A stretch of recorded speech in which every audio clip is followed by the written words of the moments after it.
Hola chicos, después de haber repasado en los vídeos anteriores las oraciones simples con el análisis de varias oraciones, ya empezamos con la oración compuesta. Ahora os voy a enseñar a reconocer una oración compuesta. Podéis pensar que es fácil, pero ya veremos que tiene su dificultad.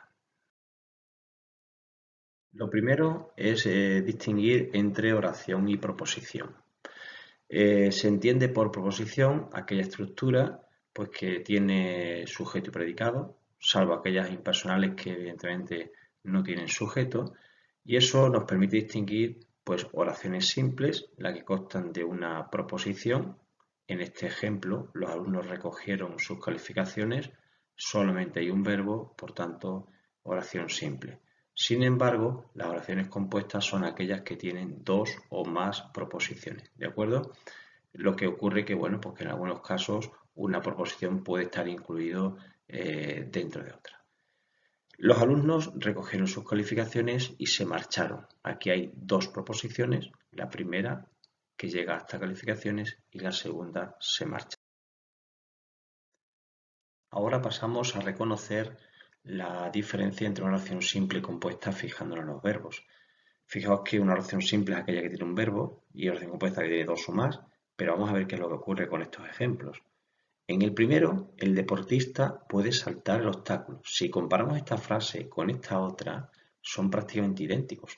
La única diferencia es puede y quiere. Todo lo demás es idéntico. ¿Realmente son dos oraciones iguales? Pues vamos a ver que no. En el caso de la primera, puede saltar, toda entera, este puede saltar, es una perífrasis verbal, es decir, hay un solo núcleo verbal. Por tanto, una oración simple porque hay una sola acción, la de saltar, mientras que puede es un verbo auxiliar. Sin embargo, en esta segunda hay dos núcleos, fijaos, núcleo querer y núcleo saltar. Por tanto, hay dos acciones, oración compuesta. Y fijaos que eran prácticamente idénticas. Pues mira la diferencia. Pasamos en la tercera oración a ver que hay un solo verbo. El obstáculo no lo saltó Fernando, sino Manuel. Una oración que puede parecer simple, ¿vale? Pero también comprobaremos que no lo es. ¿De acuerdo? Aquí es verdad que hay un núcleo, sin embargo, aquí se omite otro verbo y por tanto sería oración compuesta. Vamos a ver ahora aquí cómo estaría la oración compuesta completa.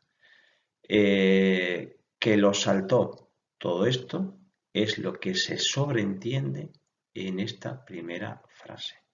Igual que hay un sujeto omitido, pues puede haber un verbo y otros componentes también omitidos. Así pues, resumiendo, ¿una oración con un solo verbo es oración simple? Aquí hemos comprobado que no. ¿Una oración con dos verbos puede ser una oración compuesta? Os dais cuenta que aquí no lo es porque se trata de una perífrasis. Realmente es un solo verbo.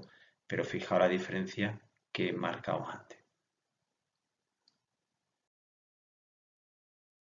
Ahora debemos saber qué diferencia hay entre un nexo y un elemento extrarracional porque podríamos equivocarnos a la hora de analizar una oración compuesta. Son muy parecidos, pero evidentemente tienen diferencias. ¿Qué se entiende por nexo? Pues aquella palabra que une varias proposiciones en la oración compuesta. ¿Realmente solamente unen? Pues no, a veces tienen una doble función y además de ser nexo, pues cumplen la función de sujeto, complemento directo, etcétera, en la oración compuesta. Fijaos en esta frase. Necesito el libro que te presté. Este que no solamente es nexo, hay que ponerle aquí una barrita y cumple otra función, complemento directo. Ahora mismo no me interesa que aprendáis porque eso es complemento directo, ya lo veremos después más adelante, ¿eh? Lo que importa es que sepáis que el nexo no siempre es nexo, puede también tener otra función. Por otro lado está el elemento extrarracional. Se entiende por elemento extrarracional aquella parte que va entre comas y que siempre está fuera de la estructura sujeto-predicado. Por eso lo está diciendo aquí la propia palabra. Extra oracional, fuera de la oración, es decir, fuera de esta estructura. ¿Vale? Y fijaos, características, además de que va fuera, va separado por comas. Hay varios tipos. El vocativo, que ya lo hemos visto en la oración simple, el complemento oracional y también el complemento circunstancial. De estos tres tipos nos vamos a centrar en en el circunstancial o circunstante, porque es el que se confunde a veces con el nexo. Los tres tipos los hemos visto en la oración simple y os remito a ella. ¿Qué se entiende por circunstante? No es un nexo, por un lado, por tanto no une proposiciones, sino que es un conector, es decir, va a unir esa oración con otra que probablemente haya salido antes normalmente. Y además aporta valores de un adverbio, es decir, de complementos circunstanciales, condicional, concesivo, etc. En esta frase, por eso el examen se aplazará 3 días. Fijaos que aquí hay un sujeto, el examen se aplazará 3 días, un predicado, y por tanto este complemento circunstancial está separado por coma y fuera de la estructura sujeto-predicado. Entonces, aquí estamos viendo algo que hace referencia a alguna oración anterior. Si yo preguntara ahora, ¿por qué motivo el examen se aplazará 3 días? Habría que responder por eso. Y este por eso se refiere a un valor causal que no está en esta frase. Lo sabremos, pero está en otra oración anterior. ¿De acuerdo?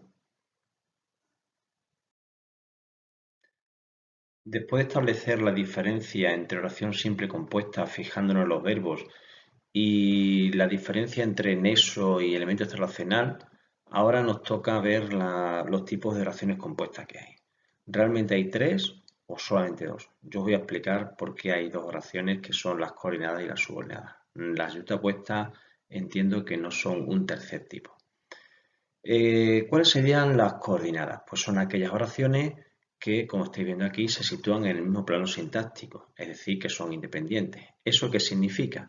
En esta frase, el profesor explica la lección y el alumno toma apuntes. Como veis, hay un nexo que une las dos proposiciones. Si yo este nexo lo quito y pongo aquí un punto, son 2 oraciones simples. Por tanto, no depende una de otra, son autónomas. Por otro lado están las oraciones subordinadas o proposiciones subordinadas. Eso significa que están en un plano sintáctico inferior, la que es la subordinada, y por tanto no tiene autonomía, va a depender de la principal.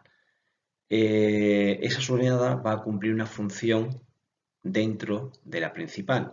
Esas funciones son de 3 tipos. Subordinadas sustantivas, las que equivalen toda entera a un sustantivo. En este caso, mi amigo dijo que hoy no iré a clase. Todo lo que está subrayado, si yo lo sustituyo por un pronombre, se convierte esta oración en una oración simple. Es decir, eso es un pronombre que equivale a todo esto. En otro momento os explicaré el por qué se hace así, pero quiero que os quedéis con la idea de que pronombre es el que está en lugar del nombre, es decir, es un sustantivo, y por tanto todo esto que está subrayado equivale a este pronombre, ¿vale? A continuación están las unidades adjetivas, es decir, todo aquel grupo de palabras que se puede sustituir por un adjetivo. Fijaos en esta frase, el perro que ladra no muerde. Que ladra lo puedo sustituir aquí por ladrador. Es decir, que aquí ya no hay 2 verbos, hay un solo verbo que es muerde y por tanto una oración simple. Como veis, este nexo más el verbo, todo entero es sustituido por un adjetivo. Y en tercer lugar están las subordinadas adverbiales, es decir, aquellas que toda entera, la subordinada, se puede sustituir por un adverbio. En esta frase, el libro está donde lo dejaste ayer, todo lo que está subrayado se puede sustituir por allí, que es un adverbio. Y así pues, se convertiría también en una oración simple. Este es el concepto de oración subordinada, ¿de acuerdo? Resumiendo, 3 tipos: sustantivas, las que equivalen a un sustantivo; adjetivas, las que todas enteras, las subordinadas adjetivas se pueden sustituir por un adjetivo; y adverbiales, las que se pueden sustituir o equivalen por un adverbio, ¿vale? Una vez vista la diferencia entre coordinada y subordinada, pasamos a la yuxtaposición. ¿Realmente las yuxtapuestas son un tercer tipo? Pues no, simplemente que las yuxtapuestas son oraciones coordinadas o subordinadas, pero sin neso. Es decir, que en lugar de haber un neso, lo que va a ocurrir es un signo de puntuación en su lugar. Por tanto, distinguimos dos tipos de yuxtapuestas. Yuxtapuestas por coordinación, significa que el neso que se ha omitido es el de las coordinadas. Mirad este ejemplo. Marta hace el trabajo, coma, Ana lo expone. Aquí, donde está la coma, hay que sobreentender un neso. ¿Veis? Marta hace el trabajo y Ana lo expone. Ese es el neso que se sobreentiende de las coordinadas.